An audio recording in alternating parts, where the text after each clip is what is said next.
Harrison Ford has two types of performances. One, where he's acting his ass off and he's awesome. Two, he's not acting his ass off and he's awesome. This is him acting his ass off and he's awesome. Yeah. What up, motherfuckers? Welcome to another movie talk show, as if there weren't enough already. I guess that's our catchphrase. Are you cool with that? Mm-hmm. I think it makes sense. Yeah, sure. Yeah, so that's our catchphrase. Officially, we're locking it in, and we got some more news. Obviously, that's kind of how this show works. Yeah, episode 3 today. Episode 3, big milestone for some reason. Yeah, so today's main topic, we'll get to Blade Runner, but first we're going to go through a little news breakdown of these stories, because it's a little bit more active this week than the last few weeks. It's been kind of stale with news. Yeah. So we were kind of stretching for the past little bit. For the past few weeks, yeah. But yeah, we got some fresh new topics here. So what's the first one we got? Yeah, so our boy Sylvester Stallone is directing Creed 2 now. And he's writing as well, and he's producing. So we don't know when this is going to come out. It might come out next year. There we go.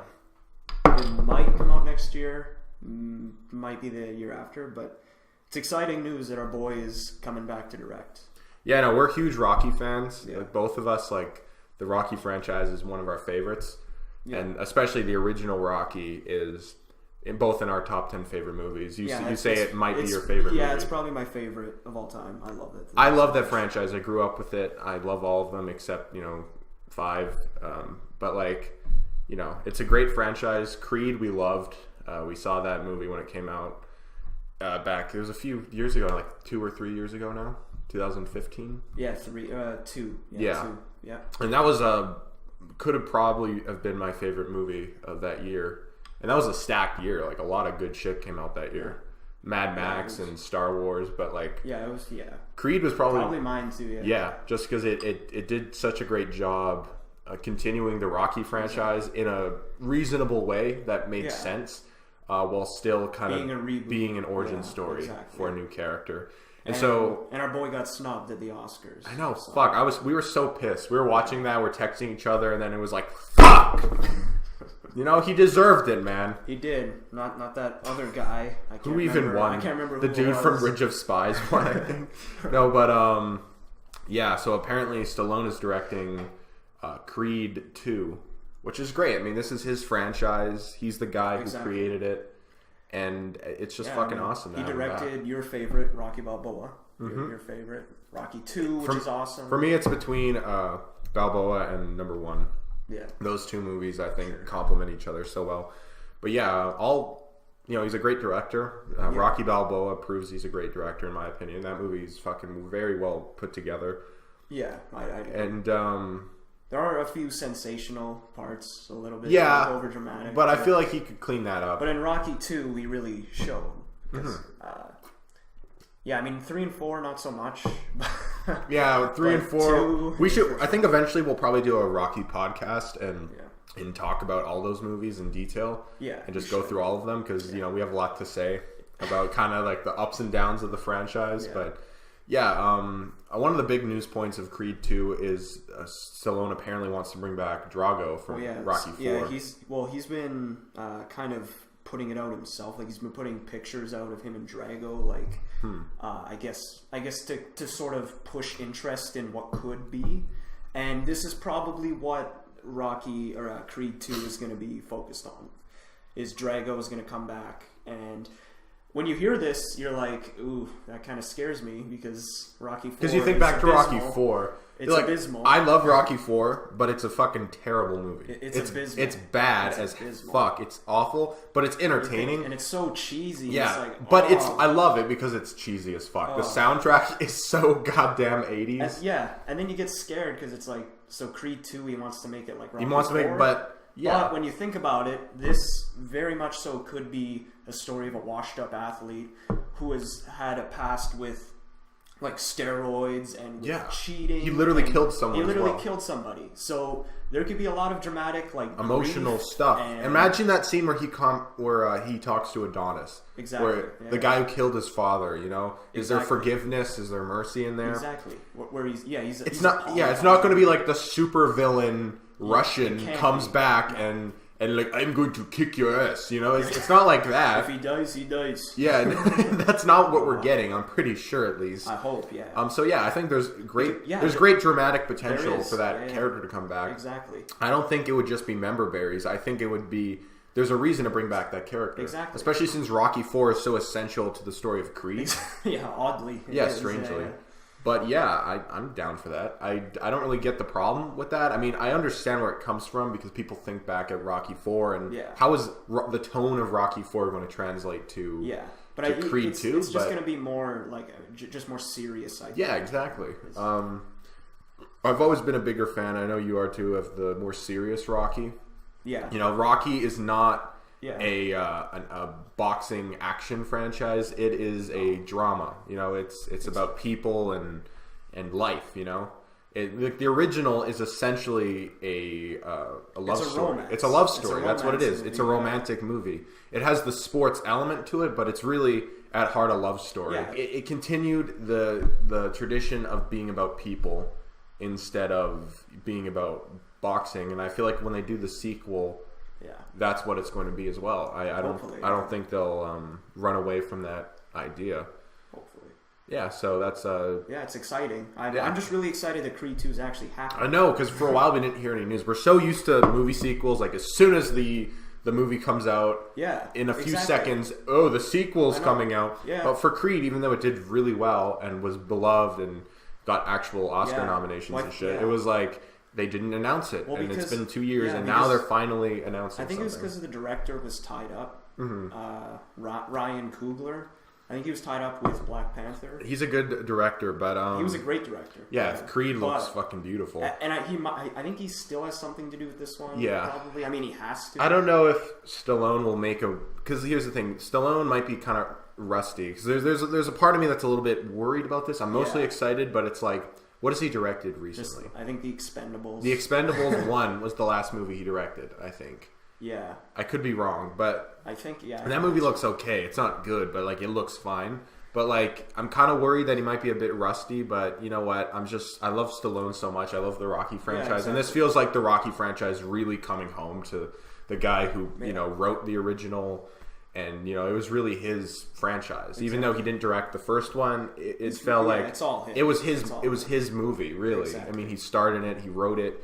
He came up with the idea. Yeah, he pushed to star in it. Like, the studio didn't want him to star in it. I guess because he was ugly. I guess, and because he was an. They didn't think he was conventionally attractive. But then he pushed. Like he was determined to sell scripts and be in it. Exactly. Just like Rocky, he went the distance. Exactly. Yeah, so that's all I really have to say on Creed 2. Fucking pumped. Love that movie. I'm really excited about it. Yeah. Because our boy seems rejuvenated. So, after his Oscar nomination, his Golden Globe win. He did win the Golden Globes. Couldn't get the Oscar. He got something. Maybe next time. He's got to give us that death scene. And maybe exactly. That's what's going to happen. He's going to die in the next one, and that's going to be his tearjerker Oscar scene. Yeah, Adrian. Goodbye, I'm gonna be with Adrian now. All right, what's next? So, I guess that's it for our boy. So, there's been a Halloween sequel that's been greenlit at Blumhouse for a long time. All right. The director, he was just in Alien, the new Alien. Oh, Danny McBride. Yeah, him. Yeah. He's co-directing this movie with somebody.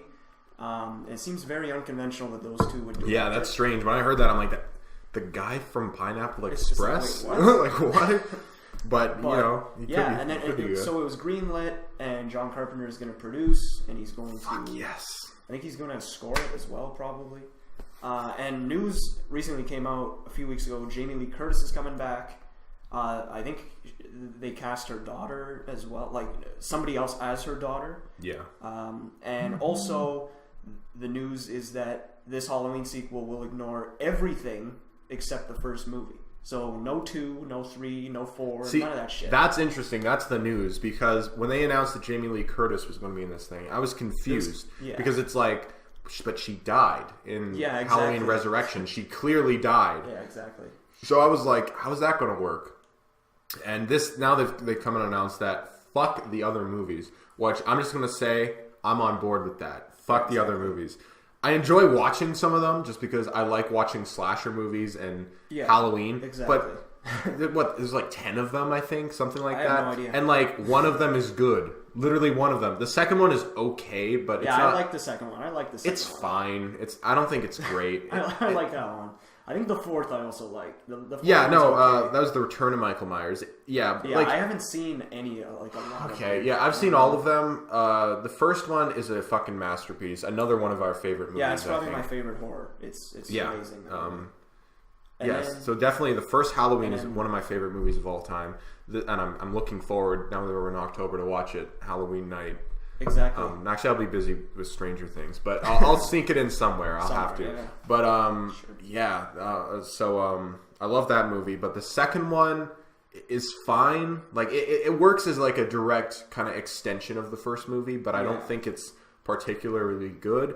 Number 4 is fine. Like it's just your generic slasher movie with Michael Myers, so it's not bad. It's okay. Yeah. But most of the sequels are terrible and they're just not worth mentioning. Yeah, I haven't seen. And the franchise got so messy and got so absurd that I think it's great that they're doing this. That they're just pretending like nothing else happened. Especially after the first with one. John Carpenter on board about that, because I think he had involvement in 2.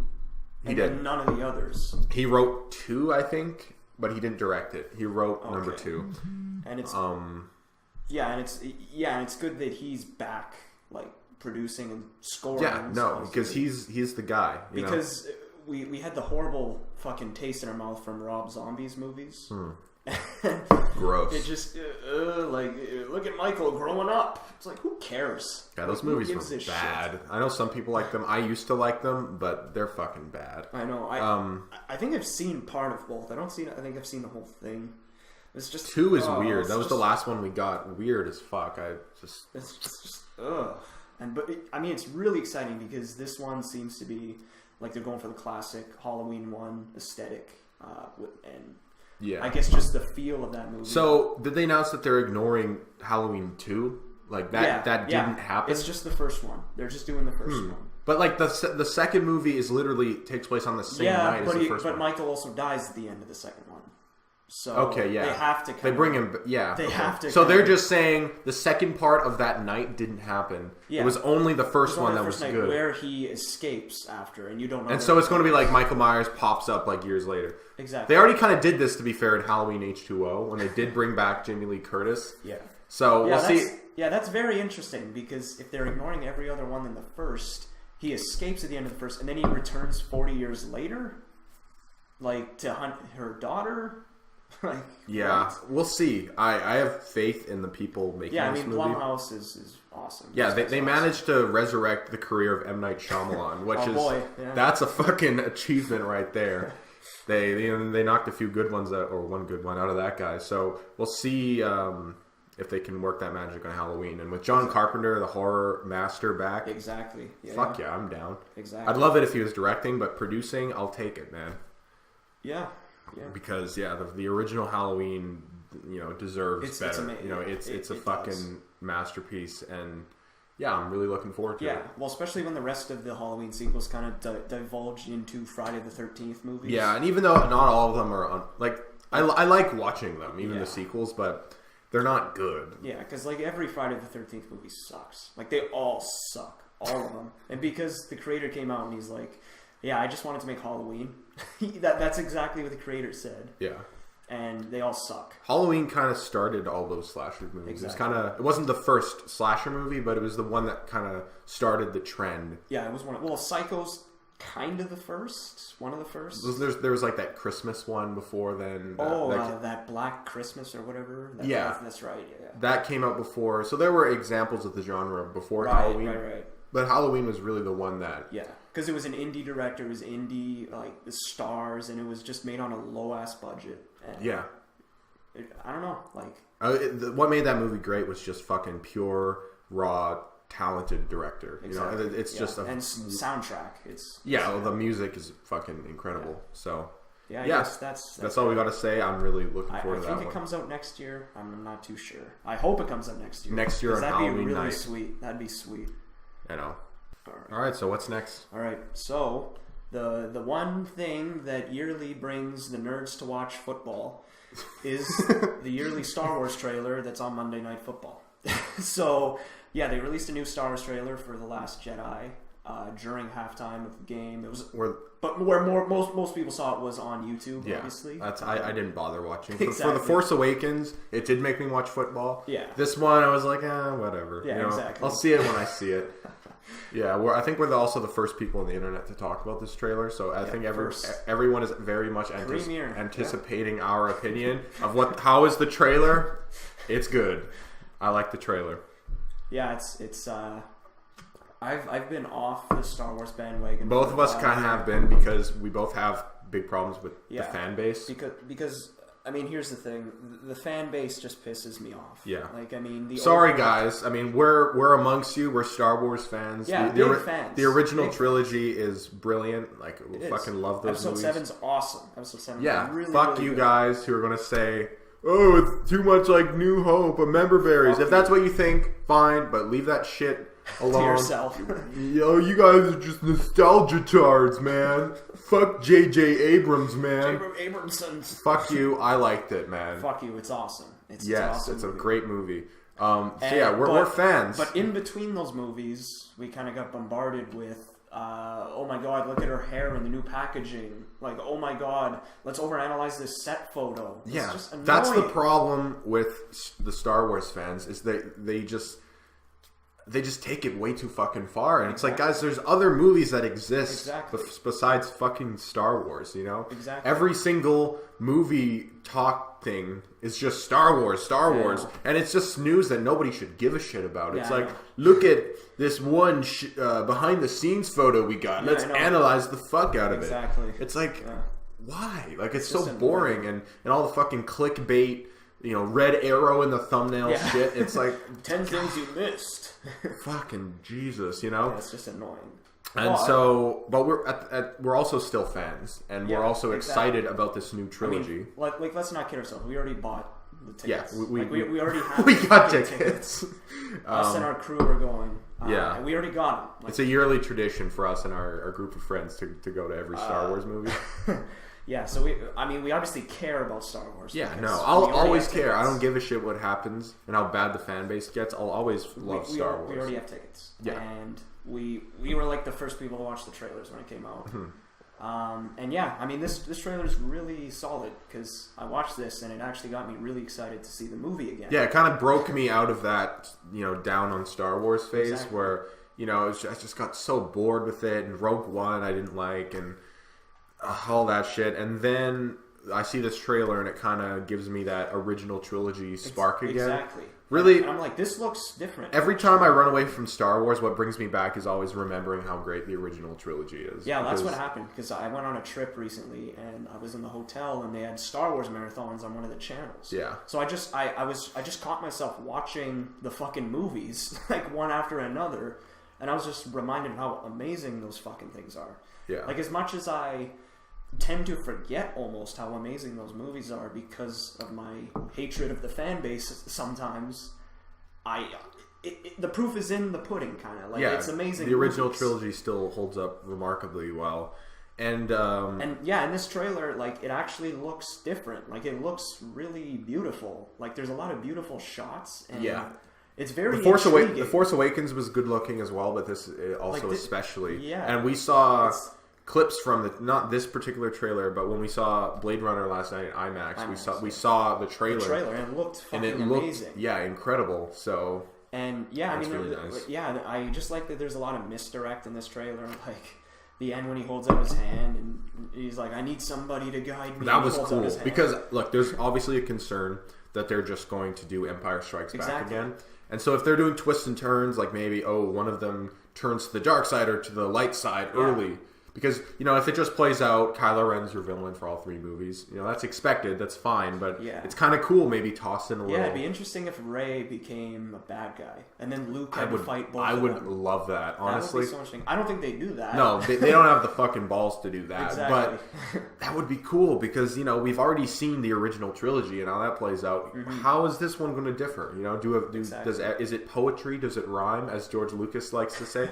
Or is things actually going to finally, change up a little bit? So I think I'd prefer the latter of that. I don't expect them to do, huge things. I think this trailer was very misleading, but in a good way. Exactly. They're not telling you, they're making you think certain things that they'll turn around later. Yeah, I mean the way they just gave you bits about the story without giving really anything away. Yeah, I'm really looking forward to see Luke in this movie. To see a new Mark Hamill performance, like live action, would be incredible. See, I've heard Mark Hamill say that he's kind of skeptical about where they brought his character. Yeah. And he's not sure if he sees eye to eye with how they see Luke, which I like that. Exactly. That's interesting. Like, it grays the area. What is Luke Skywalker going to be like? Is he going to be like, no, Father, please? Is that the guy we're getting, or is this a fucking damaged dude we're getting? Yeah, I know. Is this the stoic guy from 6, or is this like a loony, it's just fucking out of his mind island dude? I must speak with Jabba. Yeah, or I don't want to train Aunt May! 3PO! I love Hamill though. Yeah, he's awesome. Love that homie. Yeah. So excited for the movie. We got our tickets ready to go. Yeah, that'll probably be the next Star Wars video we do. Is review of the movie, because they're probably not going to release any more trailers. ATSTs. Yeah, that's also part of the reason why. You see those Red Letter Media videos, and they just totally show you like the nerd crew. I'm just like, yep, that's what it is. It broke new ground. I like when we're acting like we're out of the mold. Like we're not one of them. That's kind of the whole point of naming our show Another Movie Talk Show, because it's just like we see problems with the current movie landscape and and how repetitive and stale it's gotten. So we're trying to break out of that just a little bit. So speaking of something that breaks new ground and does something a little different, we saw Blade Runner 2049. That was a good one. I'll give you props for that. All right, so I guess now we're gonna have more of a general discussion about Blade Runner. Both movies. 1 and 2. We're going to talk about them as a whole. So I guess we'll start with Blade Runner 1. Sure. You're a big Ridley Scott fan, and I like Ridley Scott. I've seen a handful of his movies, and I think he's a great director. Yeah. But I had never seen Blade Runner, and you always said, oh, this is a great movie, you should watch it. Yeah. And so I thought this is a good time to jump on board because there's a sequel coming out. Exactly. And so I watched it. You specified watch the final cut. Yeah. Because it's the only cut I've seen. I didn't even know that there was other versions of it. There's like 5. Originally, I was going to try to find the theatrical version because obviously that's the main one. But then I found out do not watch got, it. Voiceover and shit. Yeah, and apparently it's all shitty. It's kinda nasty, and I watched some of the clips of it on YouTube, and I'm like, yeah, this is kind of a little bit gross.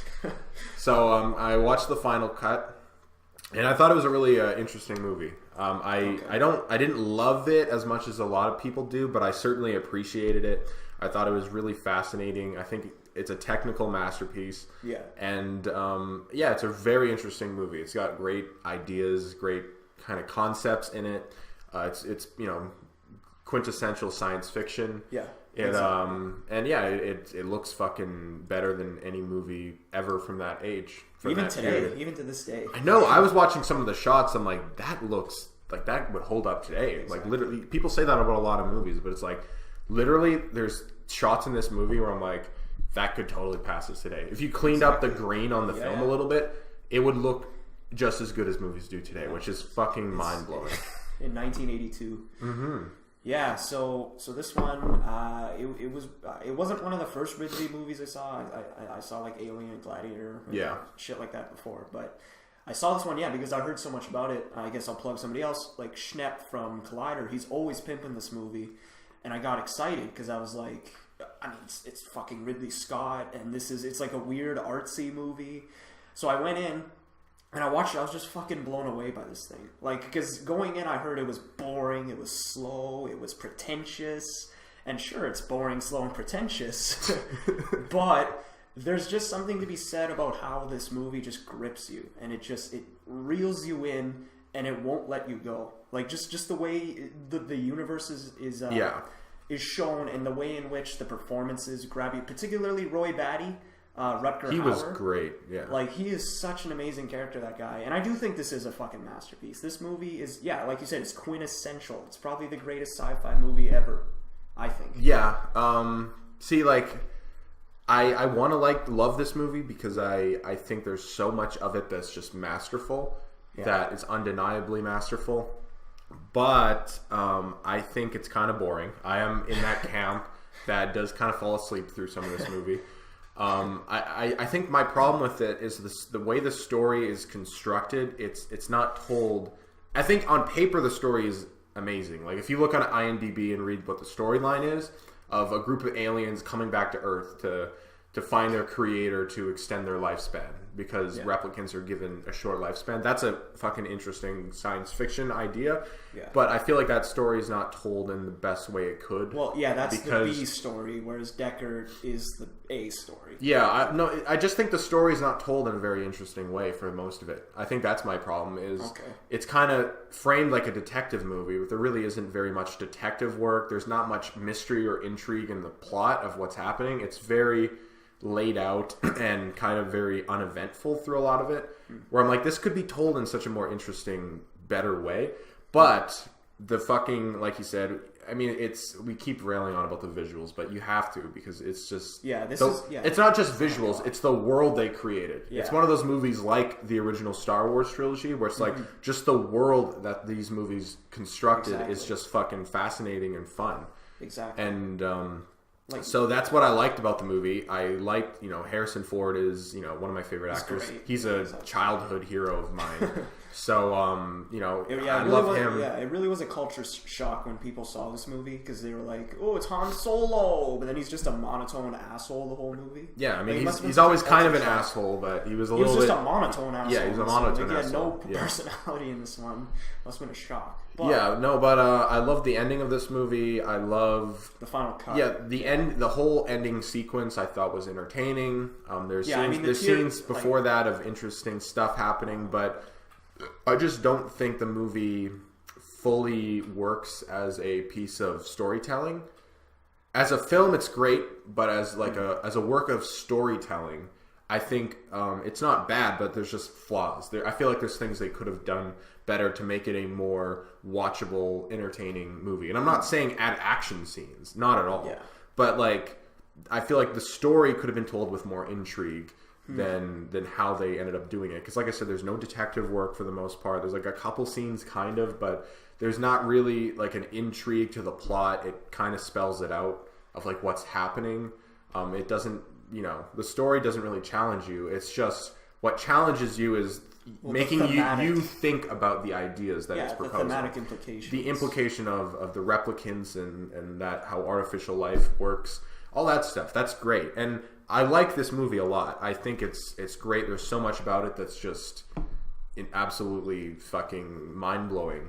And so I get the hype. I think it is definitely a classic. It's one of the best movies ever made from a technical standpoint, for sure. Yeah. I just look a lot with movies for a storytelling, and I feel like there's some problems here as far as how the story is told. But I still like the movie a lot. I don't know. The storytelling works throughout for me, and then particularly when it reaches its denouement or climax at the very end, with his Tears in the Rain speech. Which was great. Apparently that was improvised. It was, It was Rutger Hauer improvising. And it just hits you so hard. And then they ruin it in the theatrical cut with the voiceover. Didn't they have the happy ending too? They drive off into the sunset. It's like, ugh. Was that just a studio thing? I don't know. I think Ridley said he liked that too. But then he went back and changed it later, so I don't know. But I mean, just the way this movie toys with you the entire time, is he a replicant? Is he not? That was a cool aspect, because as soon as the movie started, I'm like, that's the twist. Because honestly, that's one of the best things about Blade Runner. I mean, we'll get into the segment later, but in the way in which it plays with that with you, with it never confirms anything. It's just because I think if they confirmed it, that's kind of not the point of the movie. The point of the movie is if you're sentient, if you're living, that should be what it's about. Yeah, no, I think the point of not spelling it out is there is a gray area in the movie of what can be considered a sentient life form. Exactly. And basically the point is you shouldn't be able to tell whether he's a replicant. By the end, Roy Batty is more of a hero. Yeah, you shouldn't be able to tell if he's a replicant or not. I think that's the point of not spelling it out. And I feel like, we'll talk about the sequel later, but I think they maintain the integrity of that idea. Yeah, I know. I really like the moral ambiguity of this movie, of who's exactly the hero, who's exactly the bad guy. Because that's the thing, is like each of the main players in this movie do horrible things, but Roy Batty turns out to be the hero in a way. Yeah. Even though he's the replicant, he's the hero. No, it's painted like he's the villain, but he's really not. He's the hero, and Deckard is the villain. Yeah, and just to get into the discussion, do you think that if he's a replicant, do you think that ruins the thematic implications of it? No, not Whether at all. he's a human or a replicant? I think he should be a replicant. I think that's what makes sense about the movie. I know some people say that ruins the movie. I don't think so. That. I think it would be interesting either way, but I think if he's a human, it would make it more like clear, obviously, that it's like the replicant is the hero, the human is the bad guy. I kind of like that idea a little bit more. I don't really see it. But the replicant, I think, is very interesting throughout, because in the final cut, they give strong nudges that he's a replicant. No, I like that he's a replicant, and I think that makes the movie more interesting. Yeah, I like it either way. I like that it wasn't like a twist. You didn't get that M. Night Shyamalan moment. Yeah, where they just sit down, he was a replicant the whole time. Haha. Like, they do it in a very clever way where it makes you kind of piece it together yourself and think, was he a replicant? So like that, I love that stuff, and I feel like it's a movie I had more fun thinking about afterwards than I did actually watching it. Sure. And so I really like Blade Runner 1, but it's not a movie that had a massive impression on me, and it's not one that I'm not on the train of this movie is amazing. I think definitely a lot of it is, but it's just not fully there for me. Alright, so is there anything else you want to say on the topic of the original Blade Runner? Not really. I'm just shocked at how much I enjoyed the movie, because I generally don't really care for boring movies. That's a big problem for me with movies, is I love movies that are concise, not necessarily length. Yeah. I don't mind long movies, but I like when movies are, every part of the movie should be there, and there's nothing you would trim, and it flows perfectly. And even if you're 4 hours long, I'm fine with that, as long as everything has a purpose. And I just didn't think this movie met that bill. I guess this would be a decent segue into the next one, because I thought this one was completely concise and tight, and it was like 1 hour 45 or whatever. It was tight, concise.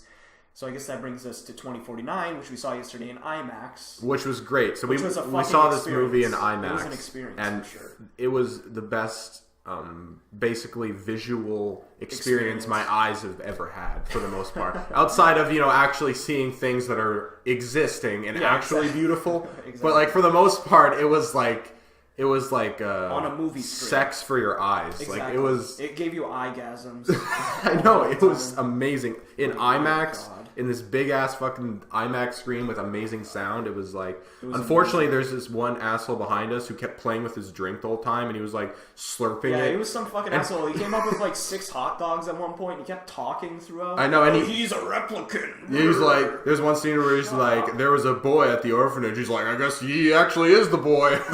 Shut up. He was like talking to the characters in the movie, and he kept slurping on his drink, trying to get like the last sip, like the last little drop of it. Like, what are you doing? Oh god!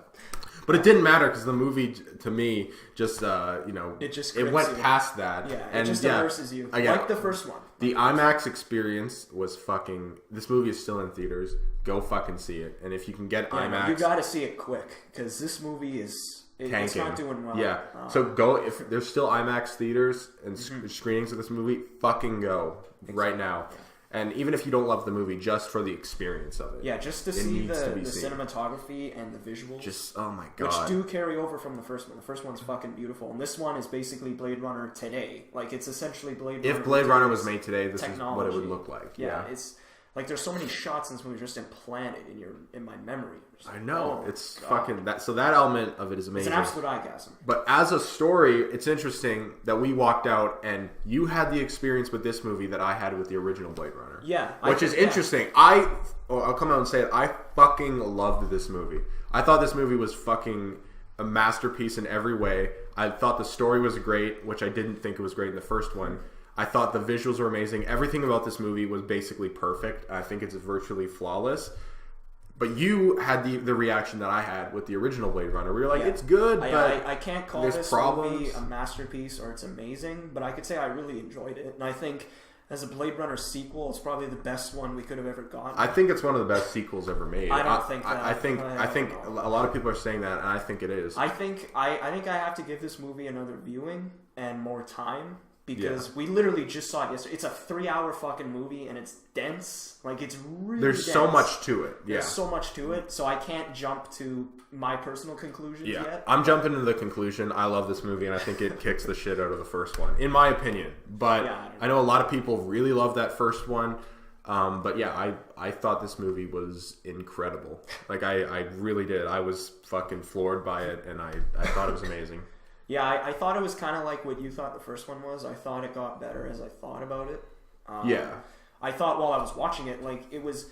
Like, there's so much about this movie. Like, there's scenes and there's moments that I just fucking love. Like, I mean, this is a weird thing to start off with, but just, like, that weird, like, artistic sex scene they have. Like, that's so cool. Different. Like, that's so weird, but it's so interesting. It's a great sci-fi thing. And...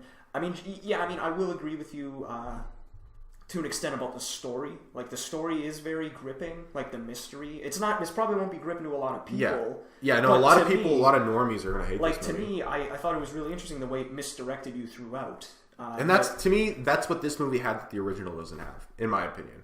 Okay. Is it has an intriguing mystery story. When the original seemed like it had one, but it really didn't, in my opinion. I don't know. We could talk about that a little bit later. Let's take it slow now. There's so much to digest that we need to take it step by step here. But I mean, just the whole mystery with him being the son, the prodigal son, and then he's not, and then he finds Deckard, and then I don't know. Like, I like the way I like mainly the way in which this movie moves. I still think 2:44 is long. Like, that's to me, it earned its length. I don't know. Maybe you could trim down like. Well, because 5 or 10 minutes. Like, I'll give you that. I think you could cut it down like 15 minutes, but at the same time, I don't know what scene you cut out. Exactly, it's one of those. I think a lot of it is concise, but I think it's too long. So I don't. I think alterations would need to be made to the story to cut it down. Yeah, I mean, that's I didn't have a problem with this movie's length because I think it's the type of movie that should be long because it's not a popcorn film.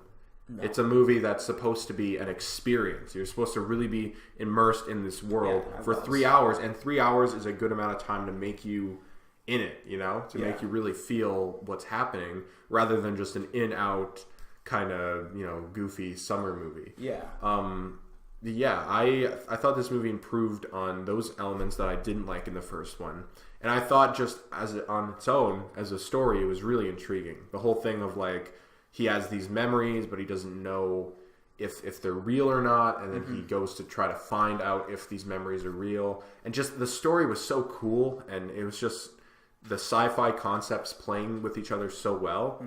And, it's just, that's what I love. That's what sci-fi should be to me. It's like, that's what sci-fi is. It's a series of what-if questions. What if this existed? What if people could have implanted memories that aren't theirs? Exactly. Like, how would that work? Yeah, what if people weren't people? If they were replicants and they were androids, but they looked exactly like humans. Exactly, and they acted exactly. And this movie really emphasized, and the first one did as well, but this movie also emphasized those concepts. That's the thing to me is I really enjoyed this movie. Like I said, I don't love it, but I think it's a great expansion of the first movie. It is. It's a wonderful sequel. I don't think it's I don't know. I don't think, to me, it just doesn't go as far with those things as I feel the first one did. I think it goes way farther. I think it goes farther way farther.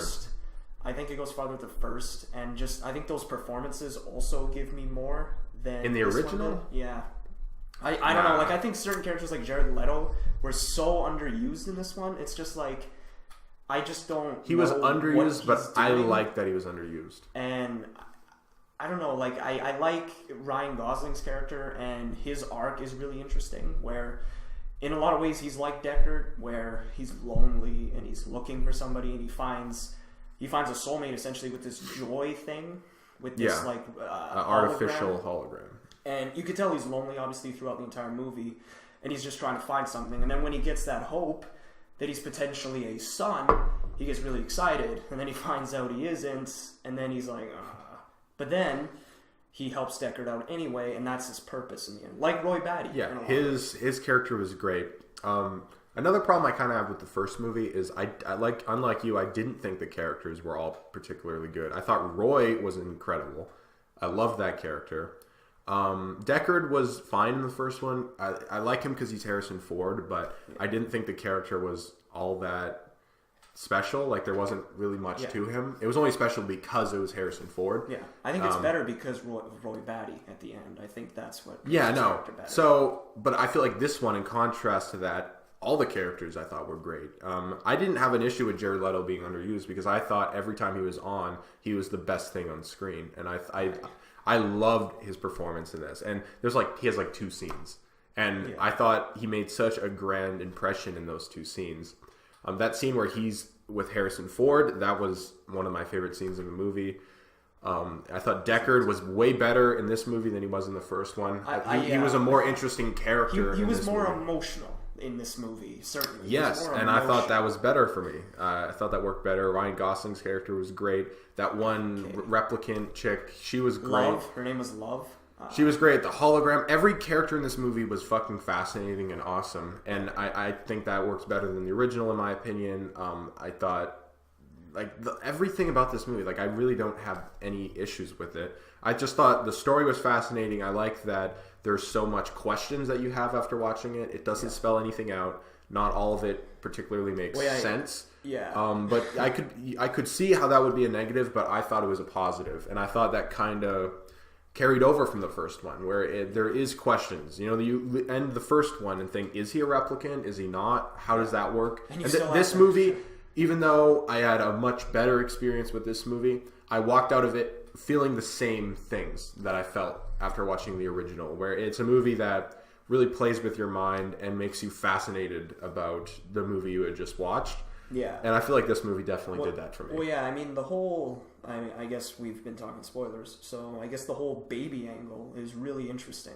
Yeah. And the biggest question they had going into this is Deckard a replicant. And they were supposed to answer that with this one, and they didn't, which I think is amazing. Not straight up. They didn't straight up. I think, like the first one, they implied it heavily. I think they imply either way. Like with that Leto scene, he's like, it could be love, or it could be a mathematical code.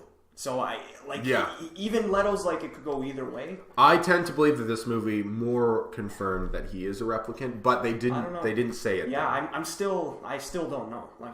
I think he's a replicant. I have no idea. I think he's a replicant, in my opinion. And I don't know, because it's interesting to think about it, because it's like, in the grand scheme of things, it doesn't really matter, because if it's replicant child, that's a massive thing, and if it's a human and replicant child, it's still massive. It's still I guess. I think the story makes more sense if Deckard is a replicant, because the whole idea, which I love this concept, is they're basically a slave race, because they're controlled. They depend on humans for their existence. But once they break out of that and they can reproduce themselves, then they've broken out of the cycle. Yeah, and then exactly. that's when that's the mark where it changes.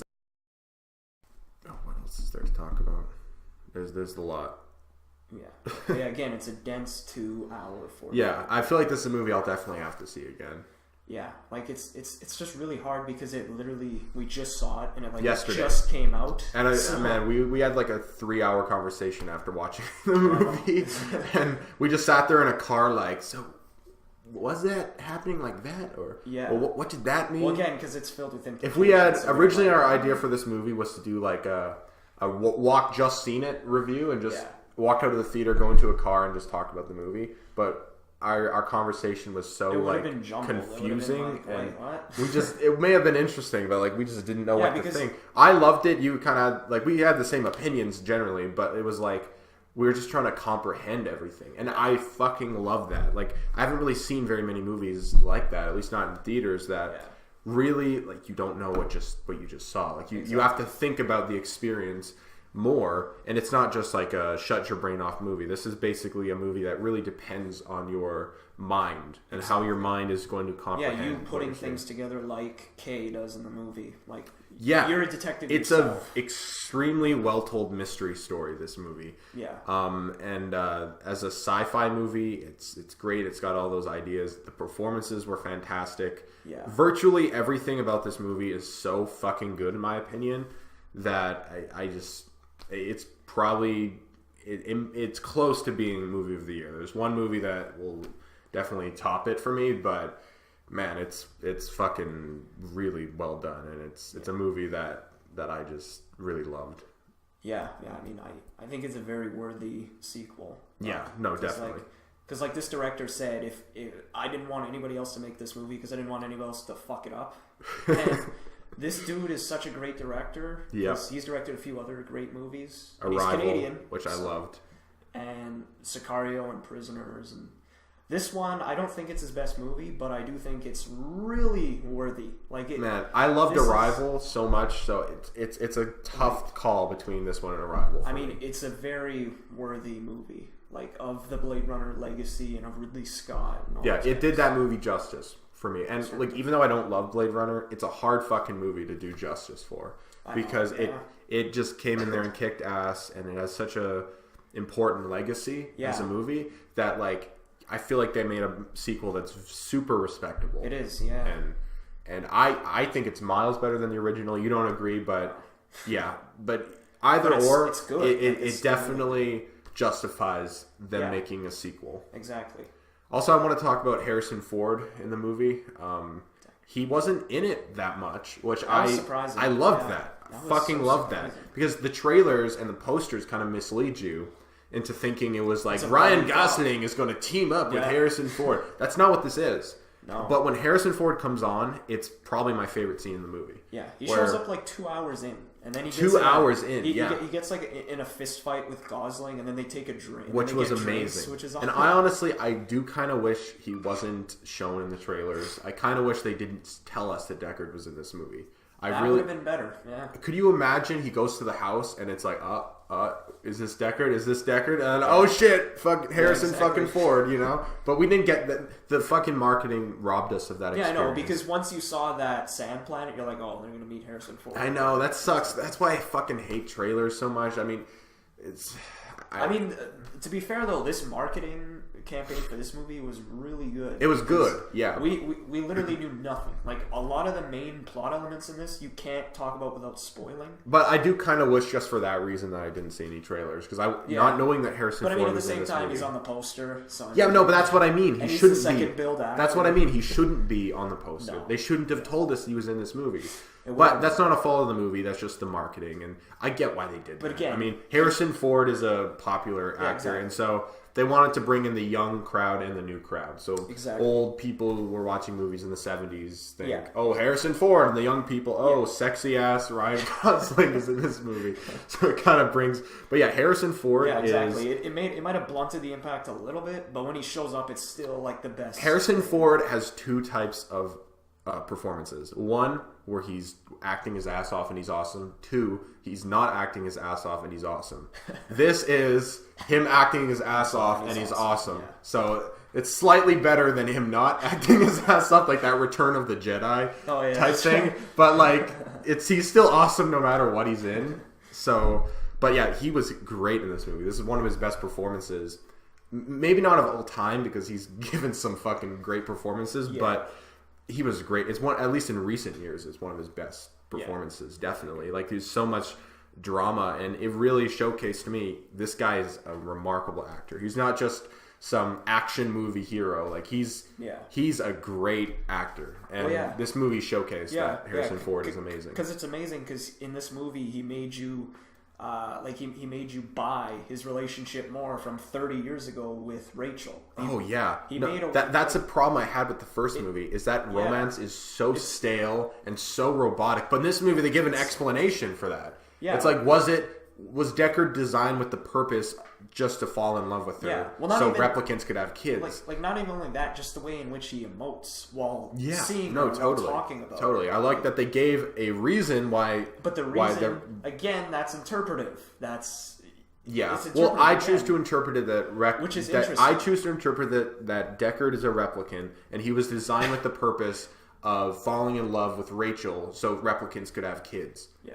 And then break them out of being a slave race. That's how I interpret it. But I love that you can interpret it completely differently. Exactly. That he's a human and it was real love and all that shit. That's and humans can love replicants, and it breaks that. So you can watch this movie two ways, two different movies, and come to the same point at the end. And that's so fucking cool that they pulled that off. Well, yeah, and I guess maybe another little thing is that our boy Gosling dies at the end, and we didn't know that. Like, he doesn't straight up die, but apparently he lays on the steps, and apparently he dies. Like, I was shocked to read that because apparently the writer said, "I thought it was pretty clear that he died." Like, I thought I didn't get that impression. I just saw it like, here I am.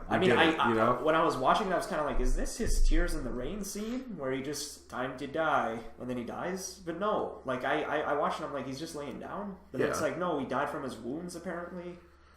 That's interesting. Like, I don't. I also really do like the ending of him being reunited with his daughter, and even though it makes you think, what the hell? It was still like. Yeah, because I felt it because just based on Harrison Ford's performance. Exactly. Again. Yeah. Like it just it's weird because it just ends. Like when he puts his hand on the glass or whatever, and then he just cries a bit, and then it just ends. Yeah. And apparently, also the writer said Deckard was supposed to die in his first draft. He had Deckard. I thought that was going to happen. I honestly, I was waiting for it, and I thought he would drown or like when is he going to die? In that one scene, he doesn't die, but I kind of liked where they took it because it doesn't end with a cynical ending. It's a very happy ending. Because that's how the first one, the final cut ends, is a cynical ending. It justifies the happy ending though. Like exactly. It feels right. It feels like a good place to end the story. Even though it's abrupt, I still thought it was a great ending. And so like beginning to end, it's just wow. Like it was very, very impressive to me. Even if someone didn't love the movie, it's an impressive movie. Yeah, it's impressive. It's so many levels, on performance, on technical filmmaking, which is outstanding, storytelling. It's an impressive fucking movie. It's not necessarily the most entertaining summer blockbuster movie, so that's why I feel like a lot of people are not going to care for it. Yeah. But as someone who doesn't really care for the mindless summer schlock, I thought it was great. And that's not me saying like I'm more intelligent. It's just I don't really care for monocle. Yeah, I don't really care for movies that are just like pew pew pew pow. Like I don't like that type of movie. So it's nice to get a movie in theaters that was. And not to say that there isn't any. I don't really subscribe to the idea like movies today all suck. I think there's plenty of good movies. You can't say that. You can't. There are plenty of great movies that come out today. I do think there's massive problems in the film industry, but this is an example of a great movie. Even though it is a sequel and it's not original, it's a movie that is so fucking well made and is so brilliant that it really makes me sad that it's not making money. Yeah, well, I mean, also you kind of expect that because it's a $200 million art house movie from a movie that didn't do well to begin with. yeah. Blade Runner wasn't even popular when it came out.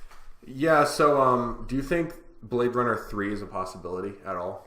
Oh yeah, because here's the thing: domestic doesn't run box office nowadays. Like it's more international, and this movie's doing pretty good internationally. So, I mean, here's the thing too: is repeat viewings for this isn't going to do too well. So I think a lot of people need to go out and see this movie for their first time because a lot of times what you see with 3-hour movies, they do so well because people see it multiple times, like The Lord of the Rings and those movies, because people saw it more than once. But with this movie, a lot of people are going to see it once and maybe not even once. Even someone who loved it, I don't know if I'm going to see this. I think I might need more time. Movie channel, I kind of want to see more. I want to wait and kind of have a fresh take on it. You know? But the idea of a replicant uprising movie is fucking awesome. That sounds honestly, so cool. But not as like an action movie, like a big war, but just as a thing with replicants fighting more for their. Well, because it's interesting because you don't know if is it going to be Blade Runner like 2079, or is it going to be Blade Runner 2050, or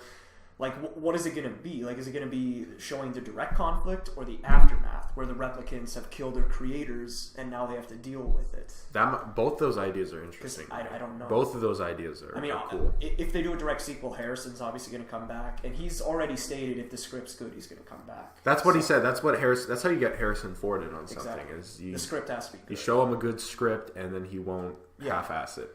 Exactly. And Denis has already stated, like Villeneuve, the director, has already stated that Blade Runner 3 is a possibility if it does well. Well, yeah, that's iffy right now. Kind of like Star Trek 4. Like, it's still possible, but we'll see. Yeah, I mean, they might have to maybe rein in the budget just a tad bit, and then maybe it'll be a possibility. I want it, or maybe we have to wait, like, 30 years or something? 30 more years. We'll wait 30 years, and they'll make another fucking awesome movie, and then it'll just be like a series of awesome movies connected from 30 years. Like 90 years apart. Can you imagine a Blade Runner movie in 30 years? What that will look like? Oh my god, it's going to be like virtual reality. Yeah, like you're inside the world, like whoa, like a holodeck. Whoa. Look at like 90-year-old Harrison Ford, 100 years old. There he is. Yeah, that's one thing. They got to do it before he dies, because he's already 80. That guy's gonna live forever. He's close to 80. Harrison Ford is. He's found the fountain of youth. He is the fountain of youth, man. He's got a bit of a gut now in his gringy ass fucking t-shirt, but you know what? Yeah, he's gonna live forever. Yeah, that's why I'm wearing my gray t-shirt exactly. In honor of Deckard. Yeah, I was reading the comments like Harrison Ford just made the easiest cosplay: a $5 gray t-shirt and like maybe a gray jacket, and like black pants. That's what I should do for Comic-Con. That was Deckard. Yeah, Who are you? I'm Deckard from Blade Runner. Yeah, so anything else? I mean, we could literally have a 24-hour conversation about this movie. Yeah. But, I mean, again, even though I don't think this is the best movie of the year, I don't think this is a masterpiece, I still hope that this gains Oscar buzz, like, for a lot of things. Honestly hope it wins Best Picture. I mean, I don't know about Best Picture, because, again, there's another movie that we've seen this year that we both love more that doesn't really have a realistic chance of getting nominated, but... This one does. Because Arrival got nominated. More particularly in cinematography. Like, this guy has been nominated, like, if this doesn't sweep the technical Oscars, then fuck the Oscars. I mean, Dunkirk is its only competition, but this movie fucking fucks in the ass Dunkirk, in my opinion. I mean, I think Dunkirk might win sound. This one might win, the sound was amazing, though, in this movie, though. Yeah. I don't know. I mean, it also blared at you at certain times. Christopher Nolan be like, fuck! That was my Oscar. This was my big chance. I got snubbed for Inception and all my other movies, but these fucking idiots. These fucking French-Canadian fucks. Yeah, that fucking French-Canadian piece of shit. Poutine-eating fuck comes and steals my Oscar. Yeah, no, we'll see how that goes. We'll have to do one of those episodes like Oscar recap where we wear like suits like this is the special Oscar edition. Yeah, I know. And then just like all the other movies. Watch it and be like, Blade Runner didn't win, and Logan didn't win, and boo. Who's gonna win? It's gonna be some shitty movie. Yeah, it's probably gonna be a movie that comes out in 2 months that has like a limited January. You mean like a white people suck movie, probably? Yeah, maybe like a Moonlight-esque or a Manchester by the Sea where it's just sad. Yeah, Manchester by the Sea, just sad the movie. I like Moonlight, but yeah. I don't know. It might win. I think it honestly has a good chance of winning Best Picture. Honestly, like it's undeniable. It's so undeniable to me. It will at least win something. Undeniable. If they don't throw this movie something, then you're stupid. You're stupid. It has to win something. Like this is the best looking movie of the year, bar none. Maybe not even the year. I don't think I've seen a movie that looks this good ever. Yeah, I mean, maybe the first Blade Runner is the only thing that. In the context of its time, exactly, it does. Yeah. But just ignoring context of the time, I mean, the best looking movie ever. Yeah, I still think it is. No, this movie looks better than the first one. Come on now. Yeah, it does. There's no way. It does. Again, in the context of the 80s, it looks better. For the context of their respected times, I would say that. But this movie looks so goddamn good that I hope... Well, it's undeniable. I hope it wins something. Probably won't, though. but we'll see. Be shut out. All right, so that's all we got to say, I guess. Yeah, we could go on forever, but we'll wrap it up here. It's pretty good. Great movie. Go see it. Yeah, you know, just please support the movie. Support it so we can get a third one. Support it. Yeah, support art movies. Or you can just go see Mother again. Oh. Support it either way. That's probably already out, honestly. Yeah, no, it's gone. That movie sucked ass. Fuck you, it was good. Blade Runner is way better. So yes, I'll agree on that. Out of the two, I'd say Blade Runner you should go see. I'll agree with that one. So I guess that's all we got to say. Yeah. See you next week. Yeah, next week. Sweet. There we go. 60-minute show.